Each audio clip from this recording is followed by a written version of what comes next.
সোমবার মধ্যরাত থেকে শুরু হচ্ছে সমুদ্রে মাছ ধরার ওপর ৬৫ দিনের সরকারি নিষেধাজ্ঞা। ২০ মে থেকে ২৩ জুলাই পর্যন্ত বঙ্গোপসাগরে সব ধরনের মাছ ধরা বন্ধ থাকবে। এতে কর্মহীন হয়ে পড়বেন উপকূলের কয়েক লাখ জেলে। জাটকা সংরক্ষণের জন্য মার্চ এপ্রিল ২ মাস দেশের ৬টি অভয় আশ্রমে মাছ ধরার উপর নিষেধাজ্ঞা শেষ হলো মাত্র ২০ দিন আগে। এরপর নদী ও সাগরে নামলেও আশানুরূপ মাছের দেখা পাননি জেলেরা। নতুন করে আবারও ৬৫ দিনের নিষেধাজ্ঞার কবলে পড়ে তারা আবারও বেকার হয়ে পড়ছেন। ঋণ ও দাদনের টাকা পরিশোধের সুযোগই পাচ্ছেন না বলে জানান জেলেরা।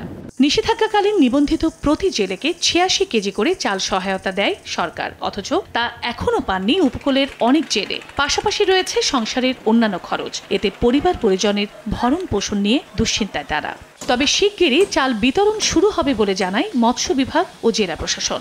সমুদ্রে মাছের উৎপাদন বাড়াতে ২০১৫ সাল থেকে শুরু হয় ৬৫ দিনের নিষেধাজ্ঞা।